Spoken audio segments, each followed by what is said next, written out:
Good evening all of you. स्वागत है आप सभी मित्रों का आज की मुलाकात में। आज की चर्चा में हमारी जो बातचीत चल रही थी वो मैकमिलन समरी सीरीज पर चल रही थी। मैकमिलन समरी सीरीज पर हमने सारी यूनिट्स पर बातचीत कर ली, यानी जो 4 मॉड्यूल आपके हैं, 4 मॉड्यूल में जो 45 यूनिट्स हैं उनमें सबकी समरी पर बात हो चुकी है। और जिन टॉपिक्स पर समरी बहुत कम थी या समरी नहीं थी उन पर मैंने अपनी तरफ से अलग से एक इंपॉर्टेंट टॉपिक डिस्कशन किया है आपसे। ये पूरी क्लास एक पूरी लंबी सीरीज के तौर पर है जिसको हम मैकमिलन समरी सीरीज के नाम के साथ के साथ जो है आपके साथ डिस्कस कर रहे थे। और वो सारी सीरीज आप देख लीजिएगा, क्योंकि अगर आप कॉन्सेप्चुअल क्लैरिटी के साथ नहीं जाते हैं एग्जामिनेशन हॉल में तो फिर दिक्कत हो जाएगी, क्योंकि पेपर अब बहुत अच्छा और कॉन्सेप्चुअल पेपर बन रहा है। इससे सारे के सारे टॉपिक को डिस्कस किया गया है जितना भी आपके सिलेबस में है। एक छोटा सा टॉपिक छूट गया था जिस पर मैं आज आपसे अलग से डिस्कशन कर रहा हूँ, यह है insurance ombudsman scheme. Module D में आपको ये टॉपिक मिलेगा। इंश्योरेंस प्रोडक्ट जब आप पढ़ते हैं तो वहां पर आपको ये टॉपिक दिखाई देता है, इंश्योरेंस ओम्बुड्समैन स्कीम। ये एक तरीके की एडिशनल क्लास है, इंश्योरेंस ओम्बुड्समैन स्कीम। इसको आज हम कवर करने वाले हैं। तो अब क्या क्या आज बातचीत करेंगे, इंश्योरेंस ओम्बुड्समैन होता क्या है, कौन कंप्लेन कर सकता है, कैसे कंप्लेन कर सकते हैं, कितने तक का अवार्ड इंश्योरेंस ओम्बुड्समैन दे सकता है, कितनी टाइम लिमिट में आपको जाना होता है ओम्बुड्समैन के पास, ओम्बुड्समैन आपकी शिकायतों का निवारण कितने दिनों के अंदर करता है। ये सारी चीजें हम लोग देखने वाले हैं। इंश्योरेंस हमेशा से याद रखिएगा जेआईबी के लिए इंपॉर्टेंट टॉपिक है। 2023 के अगर मैं पेपर की बात करूं तो इंश्योरेंस और पेंशन प्रोडक्ट मिला के 14-15 क्वेश्चन पूछे गए थे। ऐसे अकेले इंश्योरेंस से 8 से 9 क्वेश्चन पूछे गए थे। 2024 वाले एग्जाम में भी यही हाल रहा है और 2025 में भी जो मई में Indian economy Indian finance system का पेपर हुआ है उसमें भी इंश्योरेंस से ठीक ठाक क्वेश्चन पूछे गए। तो इंश्योरेंस आपको पूरा और ठीक से तैयार करना है। इंश्योरेंस भी और पेंशन प्रोडक्ट नाम का जो टॉपिक है वो भी आपको बहुत विधिवत तैयार करना है। चलिए बात करते हैं इंश्योरेंस ओम्बुड्समैन स्कीम के नाम से। बैंकिंग ओम्बुड्समैन स्कीम आप लोगों ने पढ़ा है। ओम्बुड्समैन का मतलब होता है बिल्कुल वैसे ही इंश्योरेंस ओम्बुड्समैन काम करेगा। अंतर दोनों में बस इतना है कि बैंकिंग ओम्बुड्समैन स्कीम के पास अब चूंकि इंटीग्रेटेड बैंकिंग ओम्बुड्समैन स्कीम 2021 में आ गया है और वो integrated ombudsman scheme, banking ombudsman scheme और एनबीएफसी ओम्बुड्समैन और डिजिटल पेमेंट ओम्बुड्समैन, इन तीनों को एक साथ मिला के इंटीग्रेटेड ओम्बुड्समैन स्कीम 2021 में किया गया। वहां पर एनबीएफसी, डिजिटल पेमेंट और बैंकिंग कस्टमर्स जा सकते हैं अपने ग्रीवांसेस को लेकर।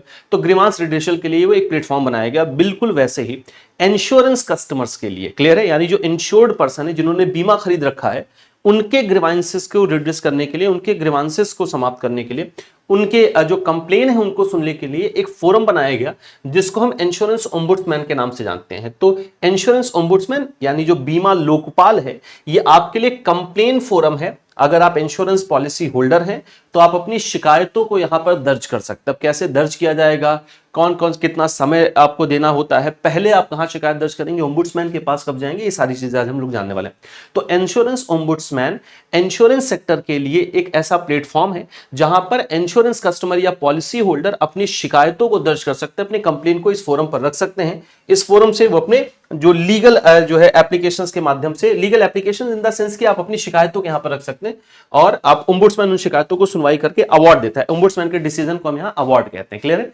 The insurance ombudsman scheme is a grievance redressal mechanism in India set up to help policy holder resolve dispute with insurance companies quickly, inexpensively and without going to court। Clear है क्या कहा जा रहा है? Insurance ombudsman आपके लिए एक grievance redressal platform, एक मैकेनिज्म है जहां जो भारत में इसलिए लाया गया था ताकि जो इंश्योरेंस पॉलिसी होल्डर हैं उनको अगर कोई शिकायत है तो वो अपनी शिकायतों को यहां पर रख सकते हैं जिनका निवारण बहुत तेजी से होगा, क्विकली। और इसमें कोई आपको देखिए इंश्योरेंस ओम्बुड्समैन में किसी भी तरीके की कोई फीस नहीं लगती, तो कोई एक्सपेंस आपका यहां पर नहीं लगना है। अब इंश्योरेंस ओम्बुड्समैन को कौन एडमिनिस्टर करता है, इसका प्रशासनिक देखरेख कौन करता है? Council for insurance ombudsman, CIO इसको हम बोलते हैं। आईआरडीए से अप्रूवल लेकर ये आया है, वो 2017 में इसको एस्टैब्लिश किया गया था। यही इसका एडमिनिस्ट्रेशन करता है। अब कैसे आप इंश्योरेंस ओम्बुड्समैन के पास कंप्लेन करेंगे, पहले इसको समझ लेते हैं, फिर एक एक करके हम सारी बात को पढ़ते चलेंगे। देखिए इंश्योरेंस ओम्बुड्समैन के पास आप जा सकते हैं ऐसी शिकायतों को लेकर जो इंश्योरेंस से संबंधित है। क्लियर है? बिल्कुल बैंकिंग लोकपाल की तरह ही लगभग ये काम कर रहा है। लेकिन आपको इंश्योरेंस ओम्बुड्समैन के पास जाने के पहले उस इंश्योरेंस कंपनी या इंश्योरेंस ब्रोकर के पास शिकायत करनी होती है। यानी अगर आपको अपनी पॉलिसी को लेकर कोई कंप्लेन है, जैसे आपने इंश्योरेंस प्रीमियम पे कर दिया है, उसकी रिसीट आपको नहीं मिली है, आपका बीमा मैच्योर हो गया है, मैच्योरिटी अमाउंट आपको नहीं दिया जा रहा है, या ऐसी कोई और शिकायत है, तो ऐसी शिकायतों को आप सबसे पहले अपनी इंश्योरेंस कंपनी के पास करते हैं। सीधे इंश्योरेंस ओम्बुड्समैन के पास आप नहीं जा सकते। इंश्योरेंस ओम्बुड्समैन के पास जाने के पहले आप इंश्योरेंस कंपनी जिसने आपने इंश्योरेंस पॉलिसी खरीद रखी है या इंश्योरेंस ब्रोकर के पास आप अपना कंप्लेन करते हैं। अब अगर आपकी कंप्लेन में 30 दिनों के अंदर कोई जवाब नहीं आता है, देखिए दो कंडीशन यहां पर बनती है। 30 डेज का टाइम आपको देना होता है अपने इंश्योरेंस कंपनी को कंप्लेन करने के बाद। तो जब वो कंप्लेन आपकी रिसीव करता है वहां से 30 दिनों का समय लगता है। अब 30 दिनों के अंदर दो घटनाएं हो सकती है। 30 दिनों के अंदर ये हो सकता है कि उसने आपको अपना डिसीजन दे दिया और आप संतुष्ट हैं उससे, ठीक है, उसने निर्णय दे दिया, उसने आपकी बात सुनी, उसने निर्णय दे दिया, आप उससे संतुष्ट हैं, तो बात खत्म हो जाती है। दूसरी कंडीशन ये है कि आप असंतुष्ट हैं, तो 30 दिन के अंदर आपके इंश्योरेंस कंपनी ने आपको आंसर किया उस कंप्लेन के अगेंस्ट और आप उससे असंतुष्ट हैं, यानी आप अग्रीव्ड हैं उससे, तो आप इंश्योरेंस ओम्बुड्समैन के पास चले जा सकते हैं। फिर आपको 30 दिन का वेट करने की जरूरत नहीं, क्योंकि इंश्योरेंस कंपनी ने आपको आंसर कर दिया है। लेकिन अगर इंश्योरेंस कंपनी ने 30 दिनों तक कोई आंसर ही नहीं किया है, तो फिर आपको वेट करने की और आवश्यकता नहीं है। 30 दिन के बाद आप जा सकते हैं इंश्योरेंस ओम्बुड्समैन के पास। बिल्कुल बैंकिंग ओम्बुड्समैन वाली ही समय सीमा यहां पर, वहां पर भी ऐसे पहले आपको अपने बैंक में कंप्लेन करना होता है। बैंक 30 दिन का समय लेता है। 30 दिन के अंदर उसने अगर आपको आंसर दे दिया, आप संतुष्ट नहीं है, तो फिर आप सीधे ओम्बुड्समैन के पास चले जाइए। 30 दिन तक बैंक अगर कोई आपको आंसर नहीं करता, तो फिर आप बैंकिंग ओम्बुड्समैन के पास जाते हैं। बिल्कुल एकदम एक वैसे ही सिमिलर प्रक्रिया यहां पर आपको देखने को मिलेगी। तो पहले आप अपनी इंश्योरेंस कंपनी, इंश्योरेंस ब्रोकर के पास जो है कंप्लेन करेंगे। कंप्लेन रिसीव होने के 30 दिन के अंदर वो आपको जवाब देगा। 30 दिन के अंदर अगर जवाब नहीं देता है तो आप चले जाएंगे। 30 दिन के अंदर अगर वो जवाब दे देता है और असंतुष्ट हैं आप, तो आप जाएंगे इंश्योरेंस ओम्बुड्समैन के पास। इंश्योरेंस ओम्बुड्समैन के पास आपके पास जाने के लिए कुल 1 साल का समय होता है। ऐसे ही आपको बैंकिंग ओम्बुड्समैन में भी देखने को मिलेगा। अब इस 1 साल का समय कब से शुरू होता है, ये आपको समझना है। जैसे अगर उसने 30 दिन तक, यानी आपकी इंश्योरेंस कंपनी ने 30 दिन तक आंसर नहीं किया, तो 30 दिन के बाद जिस दिन आप एप्लीकेशन देंगे, वहां से 1 साल का मतलब जो आपका 30 दिन समाप्त हो रहा है, आपने इंश्योरेंस उसके पास, इंश्योरेंस कंपनी के पास अपनी शिकायत की, उसने 30 दिन तक कोई आंसर नहीं किया, तो 30 दिन के बाद आपका 1 साल शुरू हो जाएगा। आप वहां पर कंप्लेन कर सकते हैं 1 साल के अंदर। 1 साल के अंदर आपको इंश्योरेंस ओम्बुड्समैन के पास अपनी कंप्लेन करनी होती है। या अगर इंश्योरेंस कंपनी ने आपको आंसर कर दिया 30 दिनों के अंदर, लेकिन आप अग्रीव्ड हैं, असंतुष्ट हैं, आप पीड़ित हैं अभी भी, तो जिस दिन आपको उसका आंसर आया है, वहां से 1 साल के अंदर आप जा सकते हैं इंश्योरेंस ओम्बुड्समैन के पास। इंश्योरेंस ओम्बुड्समैन के पास आप स्वयं अपनी कंप्लेन कर सकते हैं, या आपका नॉमिनी कंप्लेन कर सकता है, असाइनी आपका कंप्लेन कर सकता है, लीगल हियर्स आपके कंप्लेन कर सकते हैं। क्लियर है? आपको रिटर्न कंप्लेन करनी होती है इंश्योरेंस ओम्बुड्समैन के पास 1 साल के अंदर। 1 साल आपका कब से शुरू हो गया, ये बात समझ में आ गई। 30 दिन तक अगर आंसर नहीं किया गया है, तो 30 दिन के बाद आप 1 साल के अंदर जा सकते हैं, वहां से आपका 1 साल शुरू होता है। अगर आंसर कर दिया है इंश्योरेंस कंपनी ने, लेकिन आप उससे संतुष्ट नहीं है, तो जब उसने आपको आंसर किया, यानी जो आंसर आपको कम्युनिकेट किया गया, वहां से 1 साल शुरू हो जाएगा, और ये भी 1 साल के अंदर जा सकते हैं इंश्योरेंस ओम्बुड्समैन के पास। 1 साल के बाद यदि आप जाते हैं, तो आपकी कंप्लेन को टर्मिनेट कर दिया जाता है। हाँ, लेकिन आपको सुनवाई का एक मौका जरूर दिया जाता है कि आप 1 साल के बाद अगर आप संतुष्ट कर ले जाते हैं ओम्बुड्समैन को कि क्यों हम 1 साल के अंदर नहीं आ पाए, तो अतिरिक्त समय दिया जा सकता है वहां पर। अब इंश्योरेंस ओम्बुड्समैन के पास कौन कौन जा सकता है, ये मैंने आपको बता दिया है। अब इंश्योरेंस ओम्बुड्समैन आपकी कंप्लेन को सुनता है। एक एक बात को ध्यान से सुनते चलिएगा। इंश्योरेंस ओम्बुड्समैन आपकी कंप्लेन को सुन के जो अवार्ड देने की क्षमता रखता है, पहले 30 लाख रुपया था, अब वो बढ़ा के 50 लाख कर दिया गया है। क्लियर है? इंश्योरेंस ओम्बुड्समैन के पास आप 1 साल के बाद जाएंगे, तो आपकी शिकायतों को टर्मिनेट किया जा सकता है। क्या आपके पास इंश्योरेंस ओम्बुड्समैन के पास ना जाकर कहीं और भी आप जा सकते हैं? तो ये आपका अधिकार है। आप किसी और कंप्लेन फोरम पर जाकर कंप्लेन कर सकते हैं, लेकिन अगर आपने वहां पर कंप्लेन कर दी है, तो फिर आप इंश्योरेंस ओम्बुड्समैन के पास उस दौरान नहीं आ सकते, क्योंकि एक ही कंप्लेन को 2 जगह नहीं सुना जाता है। और अगर आपने वहां 1 साल से ज्यादा का समय बिता दिया, तो भी आप इंश्योरेंस ओम्बुड्समैन के पास कंप्लेन नहीं कर सकते हैं। अब इंश्योरेंस ओम्बुड्समैन के पास आप कंप्लेन करेंगे कैसे? अभी तक हमने क्या जाना, इंश्योरेंस ओम्बुड्समैन है कौन, इंश्योरेंस ओम्बुड्समैन के पहले आपको कहां शिकायत करनी होती है, वहां कितने दिन का वेट करना होता है, आंसर नहीं मिला तब क्या होगा, आंसर मिल गया और आप असंतुष्ट हैं तब क्या होगा, कितने समय के तक आप इंश्योरेंस ओम्बुड्समैन के पास जा सकते हैं, कौन कौन कंप्लेन कर सकता है, आप खुद कर सकते हैं अपनी कंप्लेन, आपका लीगल हियर्स कर सकता है, आपके नॉमिनी कर सकते हैं, या आपने किसी को असाइन किया है, आपका लीगल रिप्रेजेंटेटिव यदि कोई है, वो भी आपकी जगह पर कंप्लेन कर सकता है। इसके लिए आपको कोई फी पे करने की जरूरत नहीं है। कंप्लेन आप डिजिटली भी कर सकते हैं, यानी आप ईमेल भी कर सकते हैं, आप फिजिकली भी कर सकते हैं, बाई पोस्ट भी आप कर सकते हैं, आप खुद जाके बैंकिंग ओम्बुड्समैन के कार्यालय में जमा कर सकते हैं। क्लियर है इतनी बात भैया? तो बैंकिंग ओम्बुड्समैन के कार्यालय में आप जाके इसको जमा भी कर सकते हैं, और अगर आप चाहें तो इसको ईमेल भी कर सकते हैं। बैंकिंग ओम्बुड्समैन की जो इसके लिए डिजाइन वेबसाइट है, अब पहले इतना पढ़ लेते हैं, फिर आगे चर्चा करते हैं, एक एक करके ध्यान से समझते चलिएगा। यहां तक हम लोगों ने बात कर ली एडमिनिस्टर कौन करता है, जो आपका insurance council for insurance ombudsman. अब यहां पर देखते हैं भैया कैसे कंप्लेन आप करेंगे। The complainant should have made a representation to the concerned insurance company and the insurer either should have rejected the complaint और no reply is received by the complainant within a period of 1 month, यानी 30 days after the complaint is received by the insurer और the reply is not satisfactory. कौन कौन सी condition में भैया, या तो आपकी कंप्लेन को रिजेक्ट कर दिया गया तब आप जा सकते हैं, या कोई रिप्लाई आपको रिसीव नहीं हुआ है 1 महीने के अंदर, यानी इंश्योरेंस कंपनी कंपनी ने कोई आपको आंसर ही नहीं किया है तब आप जा सकते हैं, या उसने आंसर कर दिया है लेकिन आप आंसर से सेटिस्फाई नहीं है ना, वो आप सेटिस्फैक्ट्री आंसर आपको नहीं किया गया, अभी भी आप अग्रीव्ड हैं, तो आप जा सकते हैं। अब देखते हैं दूसरा, the complaint is not made later than 1 year after the insurance has replied. एक साल का समय आपके पास होता है, और एक साल कब से शुरू होता है, अगर इंश्योरेंस कंपनी ने आपको रिप्लाई किया था, आप असंतुष्ट थे, तो जिस दिन आपको वो आंसर कम्युनिकेट किया गया है वहां से आपका एक साल शुरू हो जाएगा, उसके बाद आप नहीं जा सकते, एक साल के अंदर जाएंगे। और अगर आपको कोई आंसर ही नहीं किया गया था 30 दिन तक, तो 30 दिन समाप्त होने के बाद आपका एक साल रहता है आपके पास समय, वहां पर आप एक साल के अंदर जाके कंप्लेन कर सकते हैं। The same complain should not be pending in a court, consumer forum और बिफोर एन आर्बिट्रेटर। आपकी यही सेम कंप्लेन आप दो जगह पर नहीं कर सकते, ऐसा नहीं कि यही कंप्लेन आपकी किसी फोरम के सामने अभी भी पेंडिंग है, कंज्यूमर कोर्ट आप इसके पहले जा चुके हैं वहां पर पेंडिंग है, और आप वहां पर भी पेंडिंग है, आके आप इंश्योरेंस ओम्बुड्समैन के पास शिकायत करें, तो ऐसा नहीं कर सकते। एक ही मामले दो कोर्ट में एक साथ नहीं चल सकते हैं। To whom complain to be lost, आप किसको कंप्लेन करेंगे, तो आप इंश्योरेंस ओम्बुड्समैन को आप कंप्लेन करते हैं। आप फिजिकली भी कर सकते हैं, इंश्योरेंस ओम्बुड्समैन के कार्यालय में जाके पोस्ट भी भेज सकते हैं, या आप मेल भी कर सकते हैं। क्लियर है। The complaint is to be lodged with the insurance ombudsman under whose territorial jurisdiction to the branch or office of the insurer or the insurance broker complaint against, or the residential address or place of residence of the complainant falls at the address given on the website of the insurance ombudsman. तो पहले तो आपको कहां complain करना है, आप insurance ombudsman के पास complain करेंगे। अब इंश्योरेंस ओम्बुड्समैन भैया एक क्षेत्रीय आधार पर काम करता है। इंश्योरेंस ओम्बुड्समैन के किस कार्यालय में आपको कंप्लेन करना है, अगर आप बाई पोस्ट कर रहे हैं, फिजिकली कर रहे हैं, मेल कर रहे हैं, तो कहां पर आप करेंगे, इसके लिए तय सीमा जो है वो ये है कि जो इंश्योरेंस कंपनी जिसके अगेंस्ट आप शिकायत कर रहे हैं, उसका हेड ऑफिस जहां पर आपका एस्टैब्लिश होगा, आप वो जुरिडिक्शन जिस इंश्योरेंस ओम्बुड्समैन के पास आता है उसके पास आप कंप्लेन कर सकते हैं, या जो आपका इंश्योरेंस ब्रोकर है वो जहां का है उसके वो जो जुरिडिक्शन में आता है वहां पर आप कंप्लेन कर सकते हैं, या खुद आप जहां पर रह रहे हैं, कंप्लेनेंट जहां पर रह रहा है, जहां पर रिसाइड कर रहा है, वो जिसके जुरिडिक्शन में आता है आप वहां पर कंप्लेन कर सकते हैं। तो ये क्षेत्रीय आधार पर काम करेंगे, इनका न्यायिक क्षेत्र एक होता है। हु कैन अप्रोच ओम्बुड्समैन, कौन अप्रोच कर सकता है ओम्बुड्समैन के पास, तो कोई भी अग्रीव इंडिविजुअल जिसने बीमा पॉलिसी खरीद रखी है वो कर सकता है भैया कंप्लेन, उसका लीगल हियर कर सकता है, या फिर उसका लीगल रिप्रेजेंटेटिव कर सकता है, असाइनी कर सकता है, नॉमिनी कर सकता है, ये सभी कंप्लेन कर सकते हैं। कौन कौन कर सकता है, any aggrieved individual who has taken an insurance policy, personal line of insurance, group insurance policy, policy issued to sole proprietorship and micro enterprises may himself or through his legal heirs, nominee, assignee can approach ombudsman for redressal of the complaint. तो आप इन सारे बीमाओं के against आप जा सकते हैं insurance ombudsman के पास। General insurance की शिकायतों को भी आप ले जा सकते हैं। कैसे आप अपनी कंप्लेन को लॉन्च करेंगे, तो मैंने आपको बताया आपके पास 3 रास्ते हैं लॉन्च करने के। आप मेल कर सकते हैं, या आप जाके बाई हैंड जमा कर सकते हैं, या फिर आपको बाई पोस्ट भेजना होता है। तीनों ही रास्ते आपके पास है, कोई फीस आपको इन तीनों ही कंडीशन में नहीं देनी होती है। The complaint can be made by the complainant और by his legal heirs, nominee और assignee, either through a written representation duly signed और थ्रू ईमेल और online through the online platform.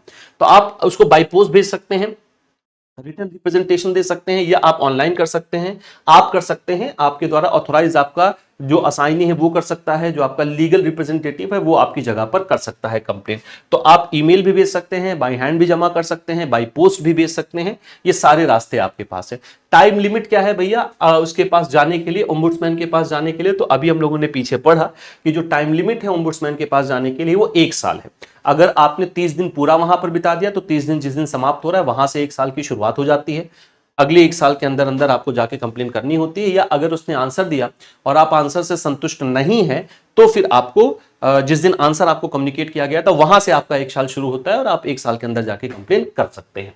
देखिए क्या कितना है time limit, within 1 year of the rejection by the insurer या insurance broker of the representation of the complainant or the insurance broker's final reply to the representation, or after expiry of 1 month from the date of sending written representation to the insurer या insurance broker and the insurance company, broker fails to क्या है, and broker and the insurer insurance broker fails to furnish the reply। एक एक बात को समझते चलिए। 1 साल के अंदर आपको जाके कंप्लेन करना है। क्लियर है? कौन सा 1 साल? अगर आपके इंश्योरेंस या इंश्योरेंस ब्रोकर ने आपका रिजेक्शन कर दिया है तो जिस दिन रिजेक्शन किया है वहां से 1 साल हो जाएगा, या अगर उसने रिप्लाई कर दिया आप संतुष्ट नहीं तो जिस दिन रिप्लाई आपको कम्युनिकेट किया गया है वहां से 1 साल, या अगर उसने 1 महीने तक आपको कोई आंसर नहीं किया है तो उस 1 महीने के बाद 1 साल के अंदर जाके आप कंप्लेन कर सकते हैं। Maximum time limit up to which compensation can be awarded. Time limit कितना है भैया? मैक्सिमम लिमिट है। मैक्सिमम लिमिट कितनी है? तो मैक्सिमम जो लिमिट है यानी इंश्योरेंस ओम्बुड्समैन आपको मैक्सिमम कितना अवार्ड कर सकता है, इंश्योरेंस ओम्बुड्समैन के डिसीजन को हम अवार्ड के नाम से जानते हैं, ऐसा बैंकिंग ओम्बुड्समैन में भी है, उसके डिसीजन को हम अवार्ड के नाम से जानते हैं। पहले जो लिमिट थी भैया आपको अवार्ड करने की, जो मैक्सिमम लिमिट थी वो 30 लाख रुपए थी, अब इसको बढ़ा के 50 लाख रुपए 50 लाख रुपीस कर दिया गया है। ये आपको याद रखना है, ठीक है जी। टाइम पीरियड क्या है, कितने दिनों के अंदर ओम्बुड्समैन आपकी शिकायतों को सुनता है। तो देखिए अगर मीडिएशन होना है तो मीडिएशन के लिए पहले दोनों पार्टी के सहमति लेता है, फिर उसके बाद मीडिएशन की शुरुआत होती है। वास्तव में इंश्योरेंस ओम्बुड्समैन आपकी शिकायतों को सुनने के लिए दोनों तरफ से पहले डॉक्यूमेंट सारे मंगवाता है, जो एविडेंसेस हैं। आप अपनी शिकायत के लिए एविडेंसेस भेजेंगे, साहब मेरे पास ये एविडेंसेस हैं, फिर इंश्योरेंस कंपनी से ओम्बुड्समैन एविडेंसेस मंगवाता है, फिर वो कोशिश करता है कि आप दोनों के अंदर मीडिएशन, एक मध्यस्थता के माध्यम से ही प्रॉब्लम सॉल्व हो सके। मध्यस्थता के लिए दोनों का कंसेंट लेना जरूरी होता है। अगर आप मध्यस्थता के लिए तैयार नहीं है तो फिर जिस दिन उसको सारे डॉक्यूमेंट आप दोनों की तरफ से रिसीव हो जाते हैं, वहां से 3 महीने के अंदर वो अपना डिसीजन आपको देता है। देखिए, in case both party agree for mediation, the ombudsman shall give his recommendation within 1 month of date of receipt of mutual written consent of such mediation. अगर आपने मीडिएशन किया है, अगर मीडिएशन के माध्यम से आप अपने मामले को सुलझा रहे हैं, तो दोनों पार्टी की पहले तो कंसेंट लेनी होती है मीडिएशन के लिए, जैसा आपको पीछे बताया गया। तो जब मीडिएशन का कंसेंट आप दे देते हैं तो उसके 1 महीने के अंदर वो अपनी रिकमेंडेशन देता है। अगर आप मीडिएशन से प्रॉब्लम सॉल्व नहीं करते हैं तो जिस दिन उसको सारे ये डॉक्यूमेंट आपकी तरफ से प्राप्त हो जाते हैं, वहां से 3 महीने के अंदर आपकी कंप्लेन, 3 महीने का मतलब आपकी कंप्लेन का जो है, जिस दिन कंप्लेन किया गया, सारे रिक्वायरमेंट जो थे, उसको जो पेपर चाहिए थे, जो एविडेंस चाहिए थे, उसे जब मिल जाते हैं तो वहां से 3 महीने के अंदर ओम्बुड्समैन अपना डिसीजन देता है। तो मीडिएशन की कंडीशन में 1 महीने के अंदर है। अगर आप मीडिएशन के थ्रू अपनी प्रॉब्लम को सॉल्व नहीं कर रहे हैं, नहीं करवाना चाहते, कंसेंट नहीं दिया आपने, तो फिर 3 महीने यानी 90 डेज के अंदर वो क्या करता है, आपको अवार्ड दे देता है। ओम्बुड्समैन की सेवाओं को लेने के लिए आपको कोई फीस या चार्ज पे करने की आवश्यकता नहीं होती है। ये सारी बातें आपको ओम्बुड्समैन के लिए याद रखनी है, क्योंकि इंश्योरेंस ओम्बुड्समैन आपसे पूछा जा सकता है। लगभग ये वैसे ही काम करता है जैसे आपका इंटीग्रेटेड ओम्बुड्समैन स्कीम 2021 के अंतर्गत आपके बैंकिंग ओम्बुड्समैन काम कर रहे होते हैं। बस यहाँ पर ग्राहक अलग होते हैं, मतलब जो शिकायत दर्ज करने वाला अग्रीव्ड पर्सन यहाँ पर अलग होता है। अमाउंट अवार्ड देने की जो यहाँ पर लिमिट है वो अलग है। समस्याएं यहाँ पर इंश्योरेंस सेक्टर की सुनी जाती हैं, वहां पर बैंकिंग, एनबीएफसी और डिजिटल पेमेंट की सुनी जाती हैं। क्लियर है। और थोड़ा सा अगर आप देखेंगे तो समानता की अगर हम बात करें तो टाइम लिमिट वही है, वहां पर भी उतनी ही टाइम लिमिट है, इंश्योरेंस ओम्बुड्समैन के पास भी उतनी ही टाइम लिमिट आपको मिलती है। ठीक है जी, इतनी बात। तो आज के लिए फिर इतनी ही चर्चा रखते हैं आपके रजिस्ट्रेशन के। क्लियर है, ये पूरी बात समझ में आई। ये क्लास नहीं हो पाई थी, इसलिए मैंने जब इसको देखिए, मैं जब भी आपकी क्लास को समाप्त करता हूँ, कोई सीरीज जब मैं समाप्त करता हूँ, तो मैं फिर से सारे सिलेबस को एक बार देखता हूँ कि सारी इंपॉर्टेंट टॉपिक को देखता हूँ, कहीं कुछ छूट तो नहीं गया। अगर छूट गया तो अभी उस पर हम चर्चा कर सकते हैं। तो ये टॉपिक इंपॉर्टेंट था, ये छूट गया था, ये बात नहीं आपसे हो पाई थी, इसलिए ये एडिशनल क्लास में आपसे मैं डिस्कशन कर रहा हूं। अब पूरा का पूरा हम लोगों ने थ्योरी कंप्लीट कर ली है आपके Indian economy, Indian financial system, JIB या डीबीएफ के लिए। अब इसके बाद एक अगली और आपके साथ सीरीज शुरू होगी, और ये सीरीज भी आपके नवंबर एग्जाम को टारगेट करेगी। क्या सीरीज में हम डिस्कस करने वाले हैं, लंबी सीरीज ये चलेगी, सारे सिलेबस को कवर करेगी, वो मैं इसी प्लेटफॉर्म से आपको बताऊंगा। क्लियर है। तो आज के लिए इतनी ही चर्चा रखते हैं। दूसरा, आपके रजिस्ट्रेशन का अब लास्ट वीक शुरू हो चुका है भैया। क्लियर है। आपको लास्ट वीक मतलब अभी 1-2 दिन है, 21 तक आपका रजिस्ट्रेशन वैसे होना है। क्लियर है। लेकिन अब आपको लास्ट वीक में जब आप अपना रजिस्ट्रेशन करते हैं, 15 के बाद अगर आप अपना रजिस्ट्रेशन करेंगे तो उस केस में आपको क्या है, 200 रुपए एडिशनल फीस देनी पड़ेगी। एक बार आप डेट देख लीजिएगा, 21 तक आपका रजिस्ट्रेशन चलने वाला, अगर बाद में कोई डेट ना बढ़ाई गई तो। क्लियर है आपके लिए। एक और अच्छी बात है आपके लिए मित्रों कि इस आपके इंडिपेंडेंस डे पे, स्वतंत्रता दिवस पर, पीडब्ल्यू आपको ऑफर कर रहा है अपने सारे ही बैचेस पर 79% तक का ऑफ। ये बैचेस आपको हमारे जेआईबी के सारे ही महापैक पर मिलने वाला है, वो चाहे 6 मंथ का हो, 12 मंथ का हो या वो 24 मंथ्स का हो। आपको पता है महापैक एक वन स्टॉप सोल्यूशन की तरह काम करता है। वन स्टॉप सोल्यूशन का मतलब है, जैसे आप इसमें एडमिशन लेते हैं, जितने भी रनिंग बैचेस होते हैं उनका एक्सेस आपको मिल जाता है, जितने अपकमिंग पेड बैचेस होते हैं उनका एक्सेस आपको इसी कॉस्ट पर मिल जाता है, आपको कुछ अलग से पे करने की जरूरत नहीं। इसमें आपको ई बुक का एक्सेस मिलता है, live class, recorded class, additional mock test, ये सारी सुविधाएं आपको महापैक में मिलता है। और इस महापैक पर आपको जो ऑफर दिया जा रहा है इंडिपेंडेंस डे में, वो 79% तक का है। ये महापैक और लाइव बैच दोनों पर है, लेकिन आपको ये ध्यान रखना है, ये ऑफर एक लिमिटेड टाइम पीरियड के लिए है। ये ऑफर आपके लिए 13 तारीख से शुरू हो रहा है, 13 अगस्त से, जो 17 अगस्त तक जाना है। आपकी स्क्रीन पर ये डिस्प्ले भी हो रहा होगा, है ना, नीचे अगर आप देखेंगे तो। अब इसके अलावा ये हमारे जेआईबी सीआईबी का जो कंबाइंड महापैक है, उस पर भी ये ऑफर आपके लिए एप्लीकेबल है। और जेआईबी सीआईबी का कंबाइंड महापैक क्या है, इसमें जेआईबी के महापैक की सारी फैसिलिटीज आपको मिलती हैं, सीआईबी के महापैक की सारी फैसिलिटीज मिलती हैं, प्लस इसमें आपको इलेक्टिव पेपर की क्लासेस इसी सब्सक्रिप्शन में आपको मिलेगा, आपको अलग सेलेक्टिव पेपर की क्लासेस नहीं लेनी होंगी। जैसे आप अपना सीआईबी क्लियर करें, आप तुरंत इसी महापैक के साथ सीआईबी की क्लासेस कर सकते हैं, सीआईबी की प्रिपरेशन कर सकते हैं। इस पर भी आपको ऑफर जो है दिया जा रहा है। इनके अलावा बिल्कुल जो हमारा नया बैच है, इसमें जो क्लासेस आपकी हैं वो 28 ऑफ अगस्त से शुरू हो रही हैं, है ना, 28 ऑफ अगस्त से शुरू हो रही हैं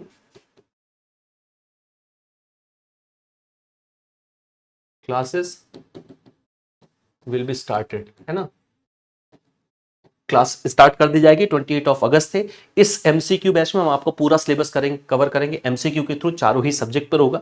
इस पर भी आपको इंडिपेंडेंस डे का ये सील ऑफर आपके लिए एप्लीकेबल होगा। इसकी भी वही डेट है जो सबकी है, 13 तारीख से 17 तारीख तक आपको ये ऑफर मिल रहा है। अगर आप महापैक लेते हैं तो ये एमसीक्यू बैच आपको अलग से परचेज करने की जरूरत नहीं है, ये उसी में ऐड है। आपको इसके अलावा हमारे जो इंडिविजुअल बैचेस हैं उन पर भी आपको ये ऑफर दिया जा रहा है, चाहे वो फाउंडेशन 2.0 बैच हो, चाहे वो फाउंडेशन बैच हो। ये इसके साथ साथ सबसे अच्छी बात है कि अगर आप कोई एक विषय लेना चाहते हैं, सिंगल सब्जेक्ट ही अगर आपका रुका हुआ है, तो उसमें भी आपको ये ऑफर मिला है। तो फाउंडेशन 2.2 फाउंडेशन बैच, इसके अलावा सारे सीआईबी में भी अगर कोई सीआईबी का हमारा यहाँ मित्र बैठा हुआ है तो वो उनके लिए भी ऑफर है। सिंगल सब्जेक्ट पर भी आपको ये ऑफर दिया जा रहा है, चारों ही सिंगल सब्जेक्ट यहाँ पर आपके लिए अवेलेबल है। कुछ और आप मुझसे जानना चाहते हैं, पूछना चाहते हैं, तो इस क्यूआर कोड को स्कैन करके आप मुझसे जुड़ सकते हैं। Indian economy, Indian financial system पर मैं आपके सारे सवालों का जवाब देता हूँ। आपसे एग्जाम पर, एग्जाम पैटर्न पर, जो भी आप पढ़ाई लिखाई से संबंधित अपनी बातचीत करना चाहते हैं यहाँ पर मुझसे कर सकते हैं। तो आज के लिए फिर इतनी ही बात रखते हैं। इस ऑफर का लाभ उठाइए। ये ऑफर आज से यानी 13 ऑफ अगस्त से शुरू हो चुका है, 17 अगस्त तक ये चलने वाला है। 17 अगस्त की लास्ट डेट होगी। हमारे जीआईबी सीआईबी के सारे महापैक, सारे live batches, foundation batch, MCQ batch, इन सभी पर आपको 79% तक का ऑफ दिया जा रहा है। तो मिलते हैं इन बैचेस में और अपनी तैयारी शुरू करते हैं। बहुत बहुत धन्यवाद।